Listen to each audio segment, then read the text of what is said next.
A poor waitress sheltered 10 bikers, unknowingly awakening a decades-old debt. This single act of kindness plunges her into a dangerous war between rival clubs, forcing her to confront a hidden past and a future she never imagined. If you're new here, subscribe and comment your location. Now let's begin. The wind howled like a banshee, tearing at the heat-cracked vinyl booths and the single weary customer nursing a cold cup of coffee. Mia wiped down the counter for the third time in 10 minutes, the frayed edge of her apron a testament to a long, unprofitable shift. The storm was the final nail in the coffin of a terrible week. The eviction notice from a developer named Paul Finch burned a hole in her pocket, a constant, heavy reminder that her mother's legacy had mere days left. The bell above the door jangled violently, not with a cheerful ding, but with a metallic shriek of protest. The door flew open, and the storm rushed in, bringing with it a group of men who seemed carved from the very darkness outside. They were massive, draped in soaked leather vests adorned with patches she couldn't quite read, their faces etched with grim lines and glistening with rain. Water pooled around their heavy boots on the worn linoleum floor. The leader, a man with a close-cropped salt and pepper beard and eyes the color of a winter sky, stepped forward. His voice was a low rumble, deeper than the thunder outside. "We're not looking for trouble, just a place to wait this out."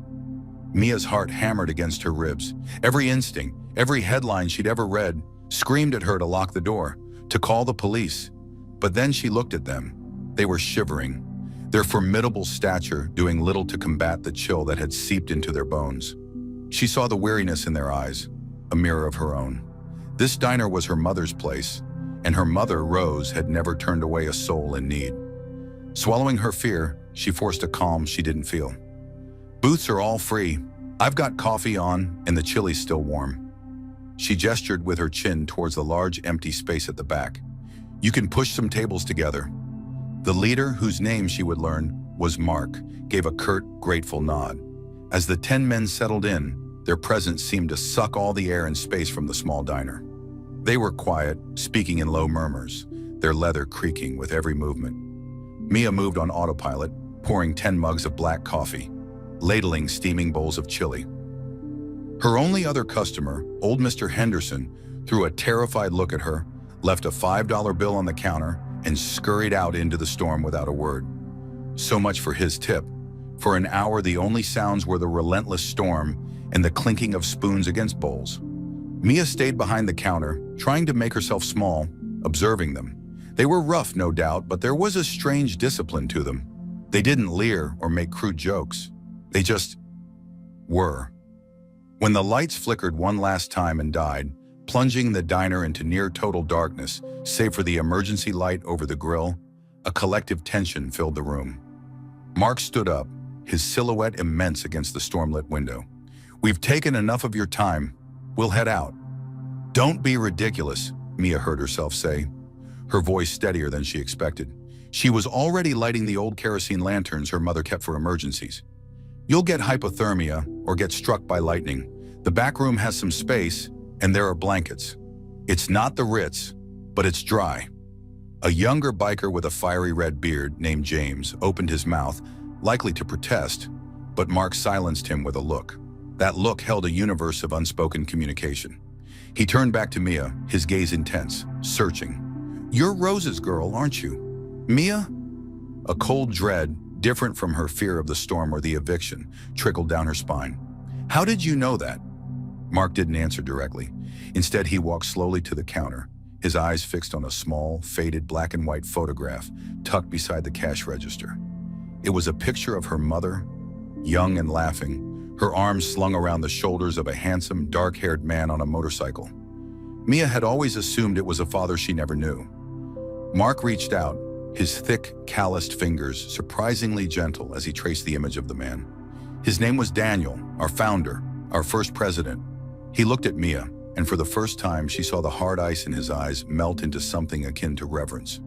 "Your mother saved his life once, a long time ago, pulled him from a wreck, hid him from the law when he was a young, hot-headed kid. He made a vow, a blood oath. Any debt to Rose or her blood is a debt to the entire Iron Sinners, MC. We just didn't know where you were." He paused, letting the weight of his words settle in the flickering lantern light. "Until now."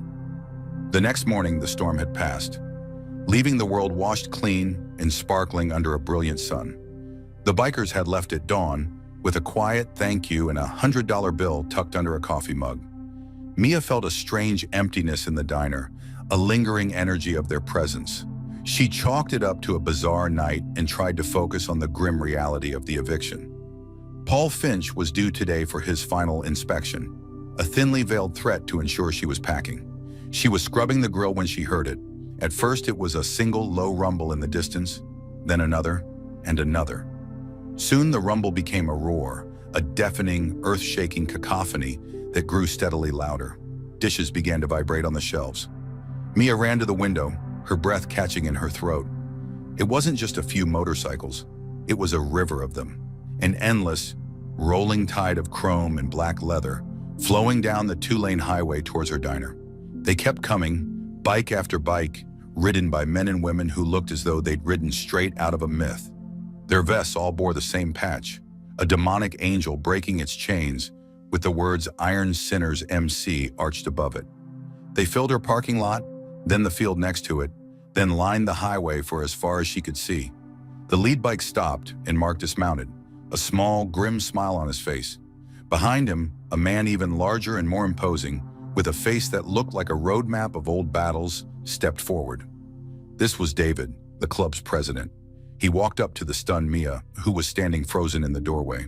He took her hand, his grip firm but not harsh. "Mia, your mother was a saint to us." Mark's phone call last night triggered the old bylaw. Article 7, a debt of shelter is a debt of honor. We are 999 strong, and we are all in your debt. As if on cue, the sea of bikers dismounted in a synchronized, practiced motion. They didn't mill about. They got to work. Some started washing windows with a military efficiency she'd never seen. Others began repairing the loose shingles on the roof. A group of women, led by a fierce-looking but beautiful woman named Elena, started moving tables, setting up an outdoor grilling station, and creating a perimeter around the property as if they were fortifying a castle. It was then that a sleek black sedan pulled up, its silence an affront to the roaring symphony of motorcycles. Paul Finch stepped out, his expensive suit a stark contrast to the sea of leather. His smug expression faltered, then twisted into pure, unadulterated fury as he took in the scene. "What is the meaning of this?" he spat, marching towards Mia. "This is a violation of a dozen codes. I'll have the police here in 5 minutes." David moved before Mia could even flinch. He didn't run or shout. He simply stepped between Finch and Mia, his presence an immovable wall. "The lady is under our protection," David said, his voice quiet but carrying over the sudden silence that had fallen over the bikers. Every single one of them had stopped what they were doing and was now staring at Finch with a cold, unified intensity. Finch paled, but his eyes blazed with a hatred that felt personal, far beyond a simple real estate deal. "This isn't over," he hissed, his gaze locking with David's in a clear, unspoken challenge. "You've just chosen your grave." He scrambled back into his car and sped away. The tension broke, and the work resumed, but the mood had shifted. The lightheartedness was gone, replaced by a grim purpose. Mia felt a shiver that had nothing to do with the morning chill. This was more than just saving a diner. Later that day, as the sun began to set, painting the sky in hues of orange and purple, the diner was transformed. It was cleaner, sturdier, and more alive than it had been in years. The parking lot was a makeshift festival, with grills flaming and coolers of beer being open. Music, classic rock, not the tinny pop from her radio, filled the air. Mia was carrying a heavy tub of dirty dishes when a voice beside her said, "Let me get that." It was James, the red-bearded biker from the night before. He took the tub from her as if it weighed nothing, his forearm brushing against hers. A jolt, hot and unexpected, shot up her arm. Their eyes met, and for a moment, the chaotic noise around them faded. He had startlingly green eyes, full of a mischievous fire that both intrigued and terrified her. He was younger than the others, maybe early 30s, with a confidence that bordered on arrogance. "Thanks," she managed, her voice a little breathless. "Don't mention it," he said, his smile a quick white flash in his beard. "We can't have our damsel in distress overexerting herself." "I'm not a damsel," she retorted, a spark of her own defiance igniting. His smile widened. "No, I'm starting to see that." He held her gaze for a beat too long before turning to carry the tub to the makeshift washing station. Mia's heart was pounding. She turned and almost collided with Elena, who was watching the exchange with a knowing, slightly amused look. "Don't mind James," Elena said, her voice a smoky contralto. "He's the club's resident troublemaker, but his heart's in the right place, usually buried under a pile of bad decisions and broken taillights." She handed Mia a cold bottle of water. "You handled yourself well today. Not many people can stand their ground when David gets going." "Who is Paul Finch, really?" Mia asked, the question that had been gnawing at her all day, finally spilling out. This felt personal. Elena's smile vanished. She glanced around before leaning in closer. "Finch is a suit, a puppet. The money and the legal threats come from him. But the muscle, the real threat, that comes from the Vipers." She said the name like it was a curse. "They're a rival club, nasty, soulless pieces of work. We've been in a cold war with them for territory for years. This diner, your land, it's the last piece they need to control the trucking route through this valley. By standing with you, we've just declared a very hot war." The reality of the situation crashed down on Mia. This wasn't a fairy tale. It was a battlefield, and she was the prize. She looked out at the sea of bikers, at James laughing with his brothers, at David holding a quiet strategic meeting under the old oak tree. These weren't just saviors. They were a dangerous, complicated family, and she had been thrust into the very center of their world. Her mother's past, a past she knew nothing about, had come back to claim her, and it was dressed in leather and roaring on two wheels. The storm from last night was nothing compared to the one that was just beginning. The next few days passed in a surreal blur. The Iron Sunrise, as the bikers had christened it, became the busiest diner in the state. News vans came and went, but the club handled them with a quiet, intimidating efficiency that sent them packing. The local police chief, an old friend of David's from way back, paid a visit, shared a coffee, and left with a handshake, effectively giving the club his tacit blessing. Mia found herself in a whirlwind of strange new routines. Mornings were spent cooking for a small army. Afternoons were for training, as Elena called it. It started with simple things. "Always be aware of your exits," Elena instructed one afternoon, her tone all business. She'd taken Mia to the back of the diner. "If someone comes in that gives you a bad feeling, you don't wait to see if you're right. You go out this back door, through the alley, and to the safe house 2 blocks over. James has the key." James, who was leaning against the wall sharpening a hunting knife with a rhythmic shink-shink sound, nodded without looking up. "I'll show you the route later." Mia felt a thrill of fear, but also a sense of being cared for, protected in a way she hadn't felt since her mother died. The lessons continued. How to throw a proper punch. "Thumb on the outside unless you want to break it," James demonstrated, his hand enveloping hers to correct her form, sending another one of those electric charges through her. How to use a fire extinguisher as a weapon. How to listen for the specific rumble of a Viper's motorcycle, a higher-pitched, more aggressive snarl than the deep thrum of the Harleys. It was during these sessions that the chemistry between Mia and James became a tangible thing, a third presence in the room. It was in the way his hand would linger on her shoulder when he moved past her, the way his gaze would follow her as she moved around the diner, a mixture of raw attraction and a protective ferocity that made her stomach flip. One evening, she was trying to fix the stubborn old percolator, her hands covered in grease, muttering curses under her breath. "Need a hand?" His voice was close, right behind her. She jumped, turning to find him standing inches away. The kitchen was empty, the diner closed. The only sound was the hum of the refrigerator. "I think it's possessed," she said, trying to sound casual. But her heart was doing a frantic tap dance against her ribs. James reached around her, his chest barely brushing her back, and fiddled with a wire she hadn't even seen was loose. With a click and a gurgle, the machine shuddered to life. "See?" he murmured, his voice a low vibration near her ear. "Just needed the right touch." She turned her head, and their faces were suddenly dangerously close. His eyes dropped to her lips. The air grew thick, charged with an unspoken want. She could smell leather, engine oil, and the faint, clean scent of soap on his skin. It was the most potent cocktail she'd ever encountered. He leaned in, just a fraction, his intention clear. Then a loud crash from the front of the diner made them spring apart. One of the prospects, a young kid named Leo, had dropped a tray of clean glasses. The moment was shattered, but the heat of it lingered between them, a promise of something more, something dangerous and intoxicating. The tension with the Vipers escalated. A truck delivering her weekly food order was waylaid, its tires slashed and the cargo ruined. Graffiti, a coiled snake, appeared on the side of the diner one night, only to be painted over within minutes by a scowling James and his crew. The Iron Sinners responded with a quiet, brutal efficiency. Rumor had it that 2 known Viper associates were found in the river, unharmed but missing their prized motorcycle jackets, a message that was both humiliating and crystal clear.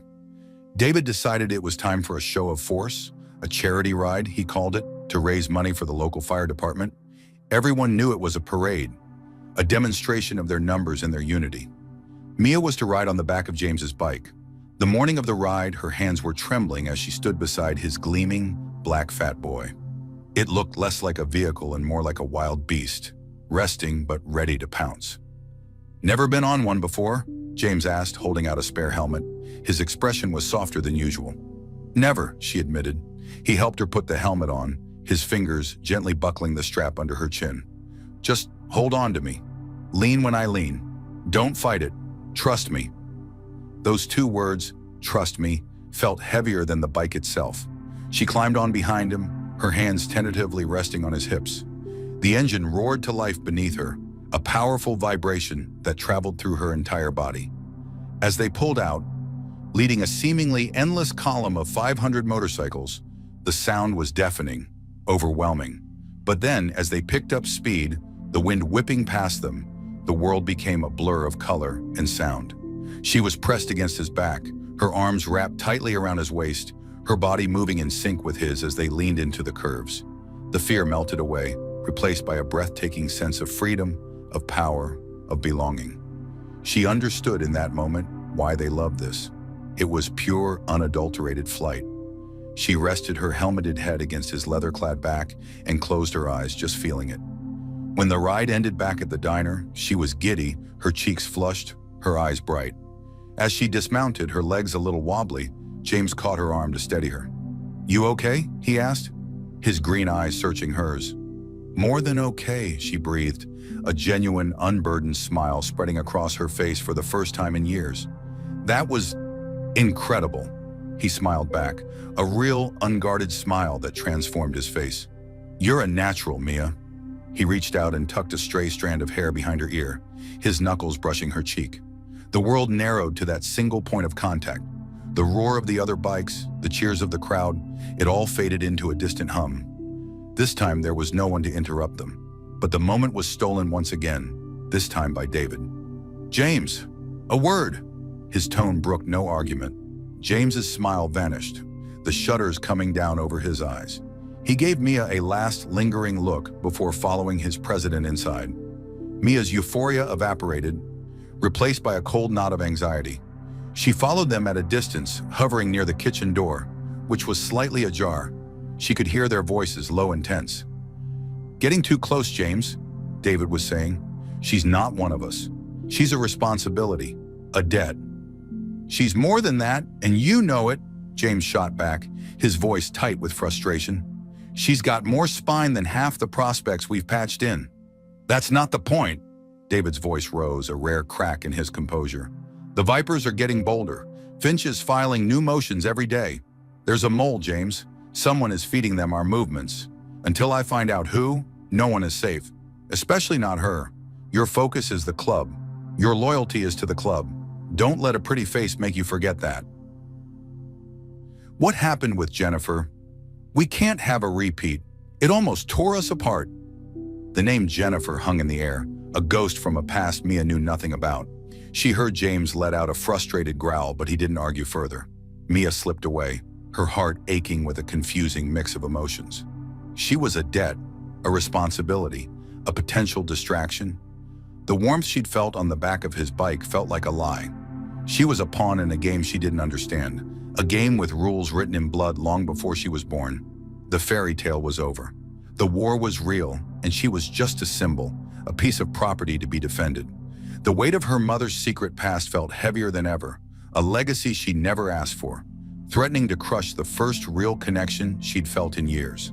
The next day, The atmosphere at the diner was thick with unspoken tension. James was distant, all business, throwing himself into perimeter checks and mechanic work on the bikes.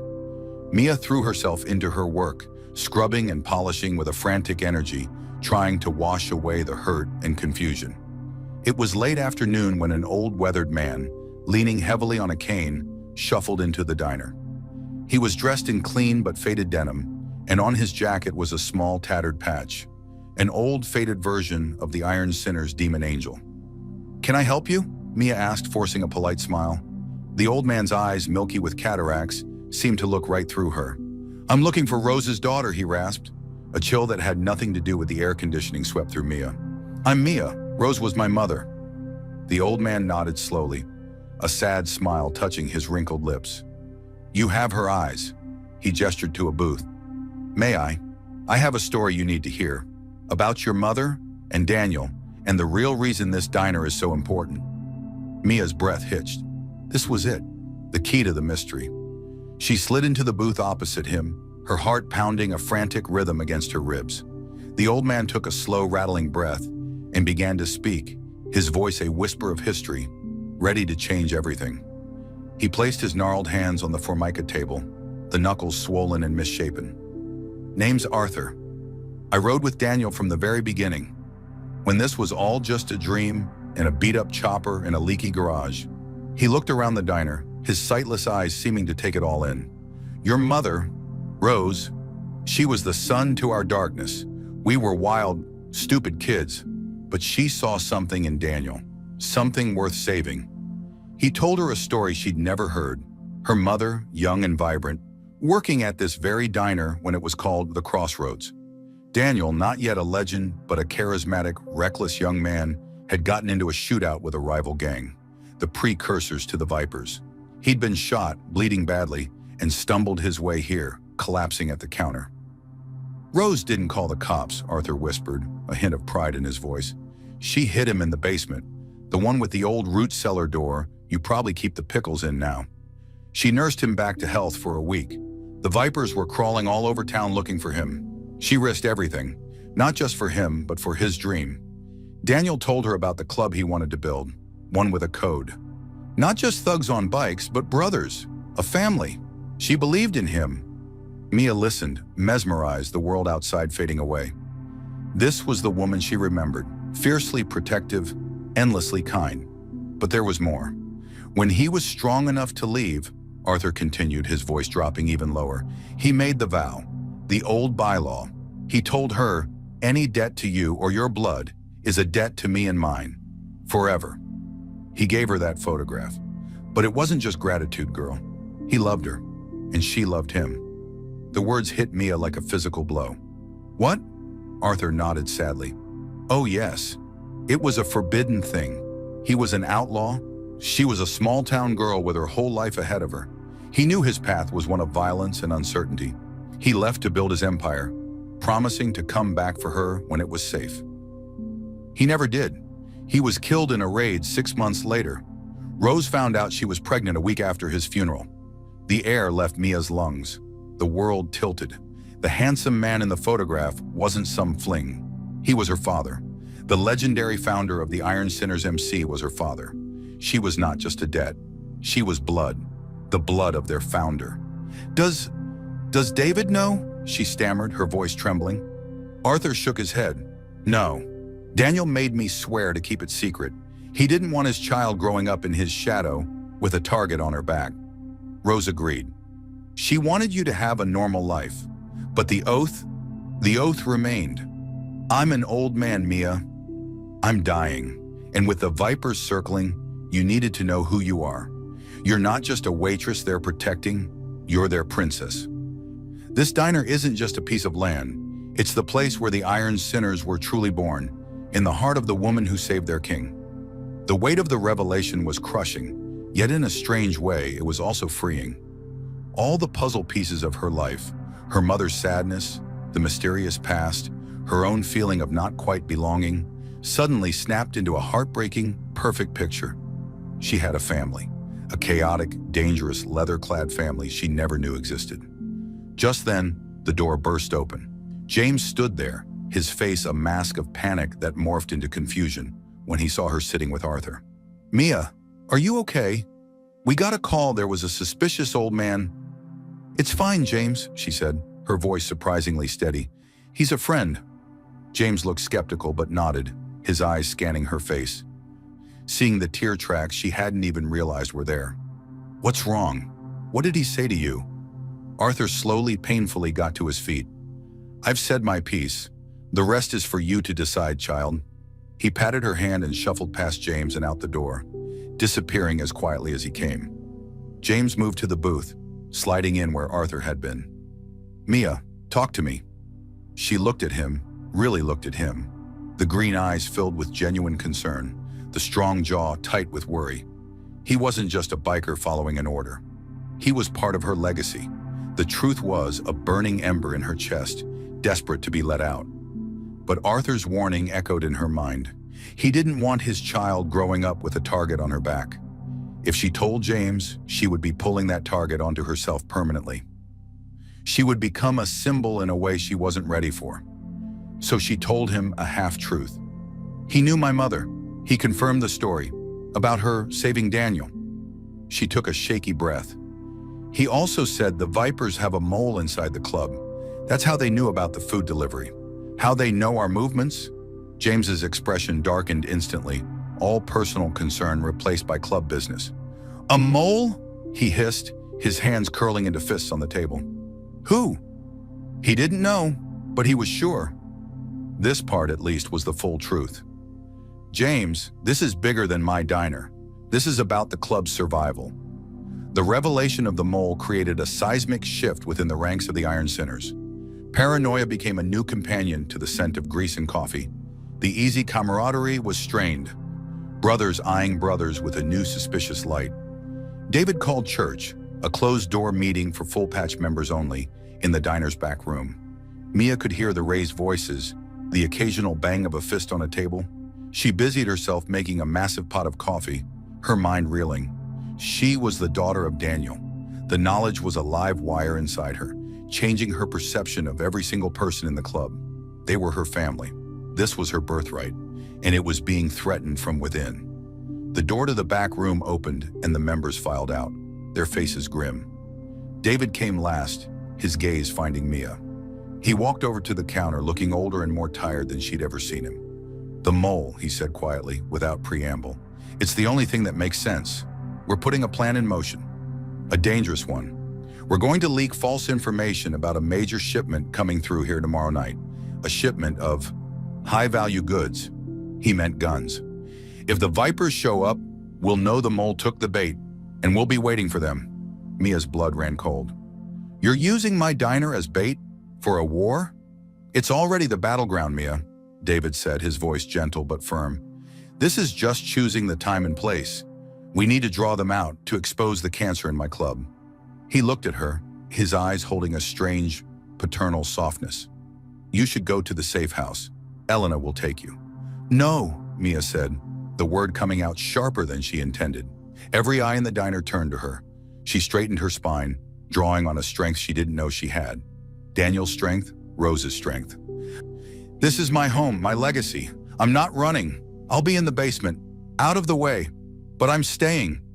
David studied her for a long moment, a flicker of respect in his gaze. He glanced at James, who was watching the exchange with a tense, unreadable expression.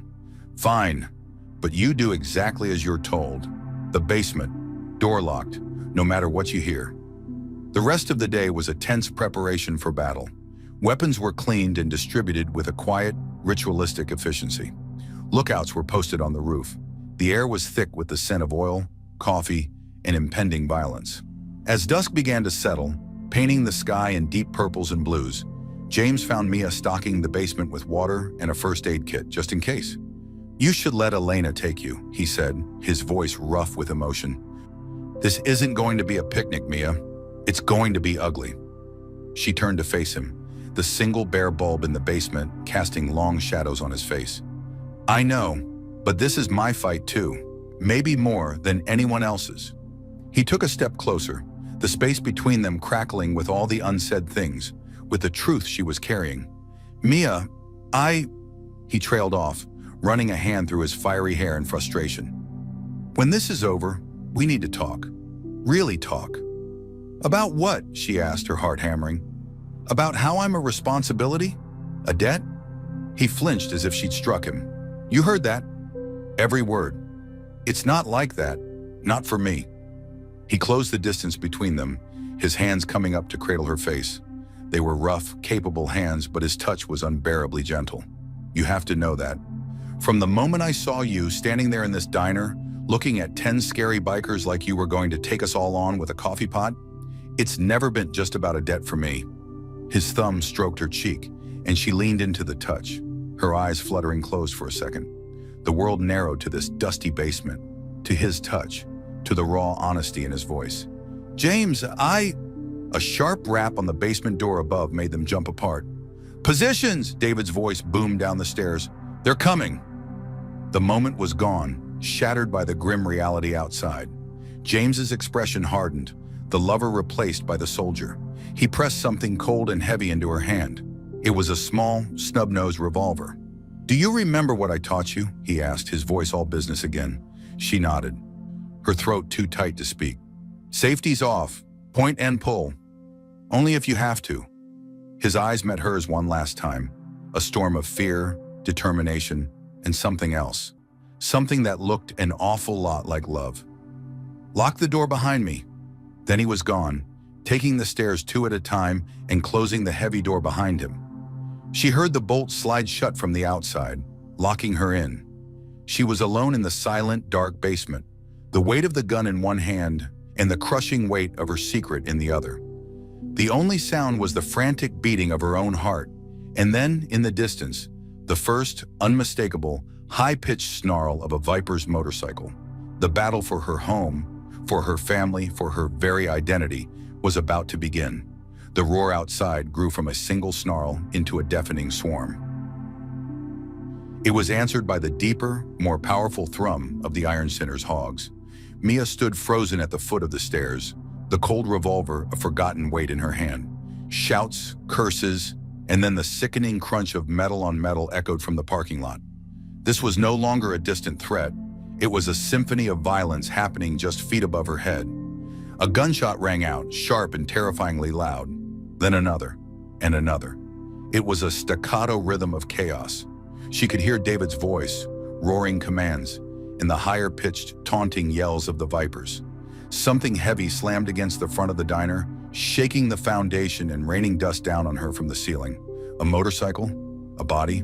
Her fear was a living thing, clawing at her throat, but beneath it, a fierce, protective rage began to burn.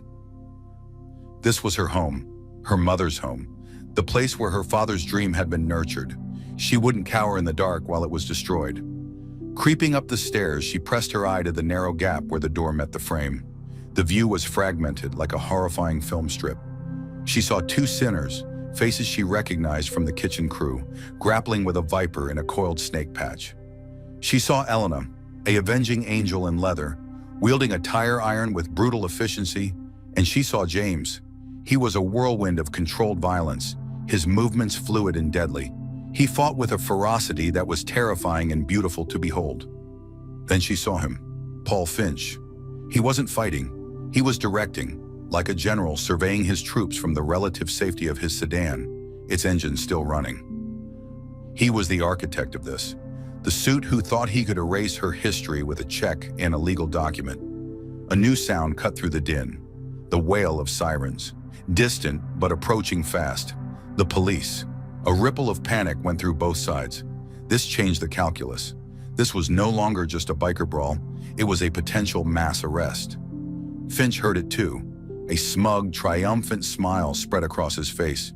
He shouted something to a large viper covered in tattoos, who immediately broke away from the fight and, to Mia's horror, started pouring gasoline from a canister around the perimeter of the diner. They weren't just here to fight. They were here to burn it all down, to erase the evidence and the symbol it represented. No, the words screamed in Mia's mind. Not my home, not my mother's memory. The mole. Arthur's words came back to her. The mole is the key. She scanned the chaotic scene, her heart pounding. Who was it? Who was betraying them? Her eyes darted from face to face, from patch to patch, and then she saw him. It was Leo, the young prospect, the one who had dropped the tray of glasses. He wasn't fighting. He was lingering near the back of the sinner's line, near the old oak tree, and he was on his phone, his head ducked, talking frantically. As she watched, he pointed directly towards the basement door, her door. He was telling them where she was. A cold certainty washed over her. The locked door wouldn't protect her. They were coming for her. The Vipers couldn't beat the sinners in a straight fight, but if they could capture her, the princess, they could force a surrender, or simply kill her and extinguish Daniel's line forever. The sirens were closer now. Lights flashed blue and red against the trees. The battle was disintegrating into a frantic scramble. Vipers were starting to retreat, leaping on their bikes and peeling out. The sinners, sensing victory, pressed their advantage. But the large Viper with the gas can was now striding purposefully toward the basement door, a Zippo lighter flickering to life in his hand. Leo, having given his report, melted back into the chaos, a ghost. Mia stumbled back from the door, her breath coming in ragged gasps. She was trapped. The revolver felt alien and useless in her hand. She couldn't shoot him through the door. He would set the gas alight and she would be burned alive. Think, Mia, think. Her eyes darted around the dark, cluttered basement. The old root cellar, the one Arthur said her mother had hidden Daniel in. It was behind a stack of wooden crates, a small, heavy door set into the stone foundation. With a strength born of pure desperation, she shoved the crates aside, the wood splintering against her hands. She yanked open the root cellar door just as she heard the Viper's boots on the concrete steps outside the basement. The bolt screeched as he shot it out. She scrambled into the dank, earth-smelling darkness of the root cellar, pulling the door shut behind her just as the main basement door burst open. She held her breath, praying the old door blended into the wall in the darkness. She heard the Viper curse, his footsteps heavy on the concrete floor. "Where are you, little girl?" he taunted, his voice echoing in the small space. "Come on out. Finch just wants to talk." He was moving around, kicking over boxes. He was between her and the only exit. The Zippo was still lit. She could see its faint glow under the crack in the root cellar door. He was going to burn it. He was going to burn it all. Terror closed its icy fingers around her throat. But then, another sound. A familiar, powerful roar. It cut through the chaos outside and grew rapidly closer. It was a single bike, moving fast, recklessly. James. He must have seen the Viper break away. He must have known. The Viper heard it too. He turned towards the basement entrance, his attention diverted. "You're too late, sinner," he yelled. That was her chance. Mia didn't think. She acted. She burst out of the root cellar, the revolver raised in both hands just as she'd been taught. "Don't move," she screamed, her voice shrill with fear. The Viper spun around, surprised. For a split second, he was stunned to see her there, armed and defiant. Then a cruel smile twisted his lips. "Or what, sweetheart? You gonna shoot me?" In that frozen moment, time seemed to slow. She saw James appear at the top of the basement stairs, his face a mask of primal fear. She saw the Viper's hand, the one holding the Zippo, start to move, to toss it onto the gasoline-soaked floor. And she saw her mother's face. She saw Daniel's face. She saw the Sunrise Diner, not as a struggling business, but as a home, a sanctuary, a legacy. She pulled the trigger. The bang was deafening in the enclosed space, a physical shockwave that slammed into her ears. The recoil jarred her arms, her shoulders, snapping her head back. The Viper cried out, stumbling backward.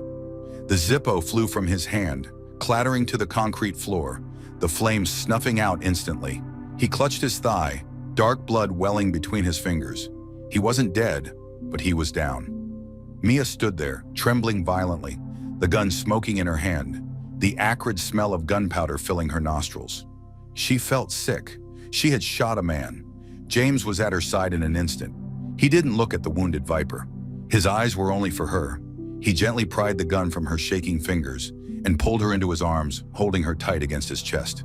"Shh, it's okay," he murmured into her hair, his own body trembling with adrenaline and relief. "You're okay. You're so brave.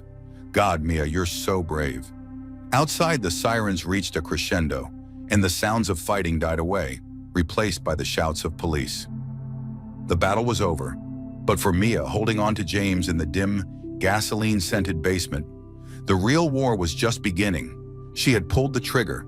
She had defended her home with violence. She had crossed a line, and there was no going back. She was Mia, the waitress. She was Mia, Rose's daughter, and now she was Mia, Daniel's heir. The world of the Iron Sinners wasn't just protecting her anymore. She was part of it. And as she looked over James's shoulder at the wounded Viper, at the chaos spilling in from outside, she knew her life would never be the same again. He held her for a long time, while the world outside descended into a new kind of chaos, the bureaucratic aftermath of violence. She could hear the police bullhorns, the slamming of car doors, David's calm, authoritative voice negotiating. But in the basement, there was only the sound of their ragged breathing and the pained groans of the wounded Viper. "Look at me," James said softly, his hands cupping her face, forcing her tear-filled eyes to meet his. The green was blazing, intense with an emotion that went far beyond relief. "You saved this place. You saved yourself." "I shot him," she whispered, the reality of it crashing down on her again, the metallic smell of blood now mixed with the gasoline and gunpowder. "You stopped him," James corrected, his voice firm. "He was going to burn you alive. It wasn't a choice, Mia. It was a necessity. Welcome to the life." There was no judgment in his tone, only a grim acceptance. He was letting her see a part of the world he usually shielded her from.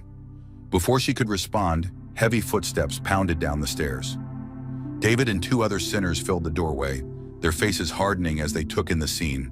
The gas can, the spent shell casing, the bleeding Viper, and Mia shaking in James's arms. David's eyes met Mia's for a charged second. There was a new depth to his gaze, a reassessment. He gave her a slow, respectful nod. Then his attention snapped to business. "Get him out of here, now, before the cops decide to come down and be heroes."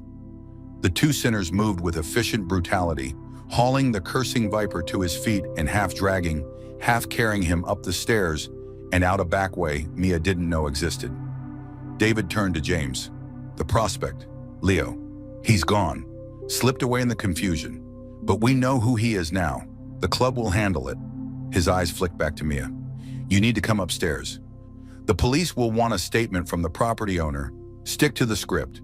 They were vandals. You were hiding. You heard a struggle, a gunshot, and you found him like that. You know nothing else." The command was clear. This was part of the protection, the lies that kept them safe. Mia nodded, finding a core of steel she hadn't known she possessed. "I understand." The scene outside was a jarring contrast to the intimate horror of the basement. The parking lot was a sea of flashing red and blue lights, illuminating the wreckage of a few bikes and the diner's shattered front window. Cops were everywhere, but they moved with a certain deference around the Iron Sinners, who stood in a silent, imposing cluster. It was clear who had the real authority here. She gave her statement to a weary-looking detective, sticking to David's script word for word. She was just a waitress, a victim of random vandalism. She saw nothing. The detective seemed skeptical, but wrote it down.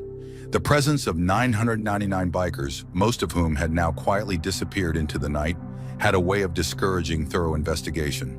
As the police finally began to pack up, the sun started to peek over the horizon, staining the sky the same color as the diner's namesake.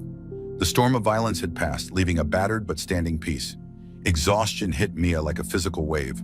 She leaned against the cracked frame of the diner's door, watching the sinners who remained begin the cleanup. James was beside her, a silent, solid presence. David walked over, his phone in his hand. "Finch is in the wind, but he's lost his muscle and his credibility.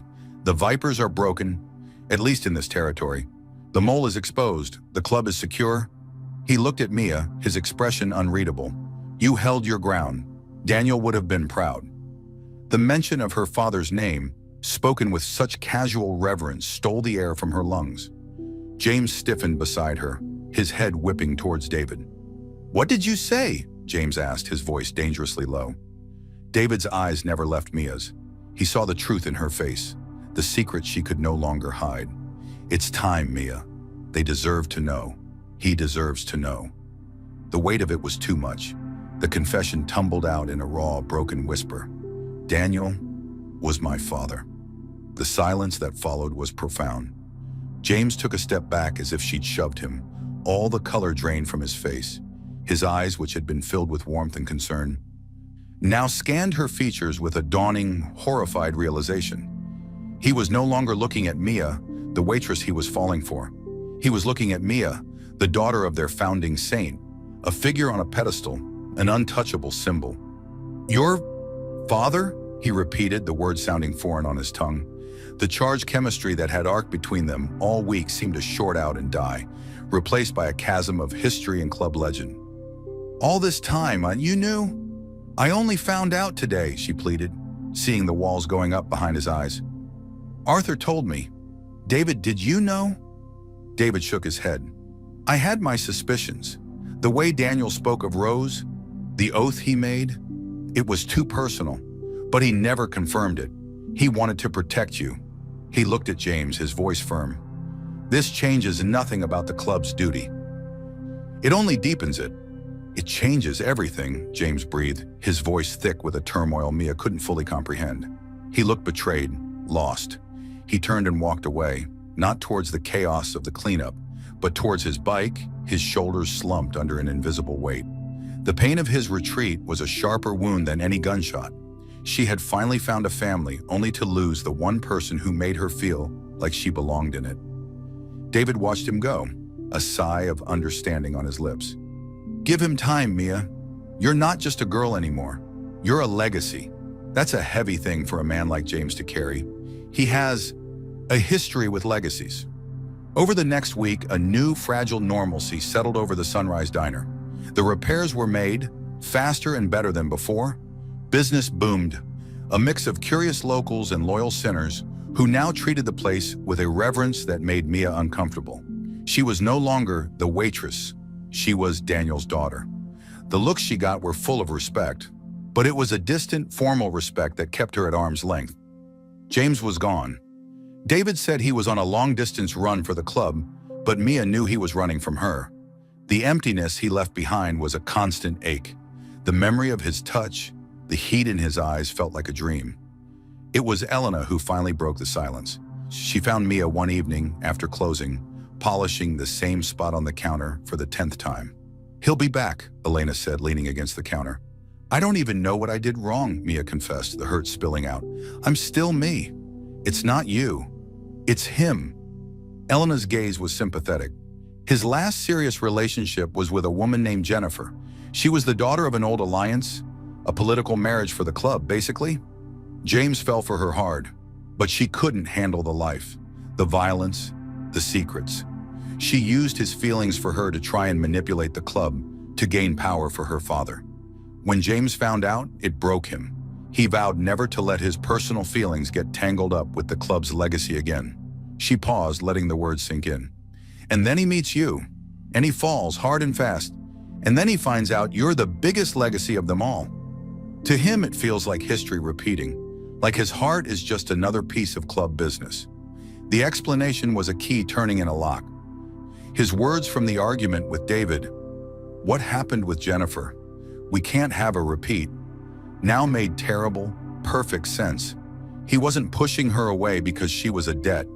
He was pushing her away because she was everything he'd sworn to avoid, and he was terrified of losing himself in her. A few days later, the familiar rumble of a single motorcycle cut through the afternoon quiet. Mia's heart leaped into her throat.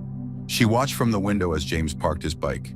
He looked tired, thinner, but the storm in his green eyes had settled into a determined calm.